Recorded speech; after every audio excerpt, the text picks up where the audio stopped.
पहा, हा फक्त एक पेट्रोल पंप नाही, ही माणुसकी जपणाऱ्या एका मालकाची सुंदर गोष्ट आहे. या पेट्रोल पंपावर काम करणारा हा कर्मचारी ऐकू आणि बोलू शकत नाही. जेव्हा एखादा ग्राहक येऊन म्हणायचा, ₹100 पेट्रोल भरा, ₹500 भरा किंवा ₹1000 भरा, तेव्हा ग्राहकाला काय हवं आहे हे समजून घेणं ह्या कर्मचाऱ्यासाठी कठीण व्हायचं. आता इथे मालकासमोर दोन पर्याय होते. एक म्हणजे हा कर्मचारी माझ्या कामाचा नाही, असं म्हणत त्याला नोकरीवरून काढून टाकणं, आणि दुसरा म्हणजे समस्येवर उपाय शोधणं.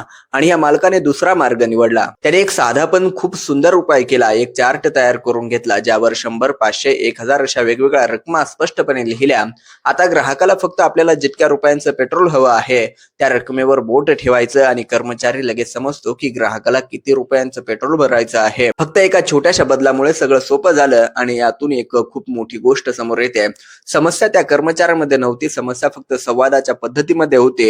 व्यवस्था बदलली आणि त्या व्यक्तीसाठी काम करणं ही सोपं झालं. कुणाला कमी समजून त्याला दूर करणं खूप सोपं असतं, पण त्याच व्यक्तीसाठी एक मार्ग तयार करणं हीच खरी माणुसकी आहे. कारण प्रत्येक व्यक्तीला सहानुभूतीची गरज नसते, त्याला फक्त एक संधी हवी असते. आणि जेव्हा योग्य संधी मिळते तेव्हा माणूस आपल्या कर्तृत्वाने स्वतःची किंमत सिद्ध करू शकतो. त्या मालकाला मनापासून सलाम.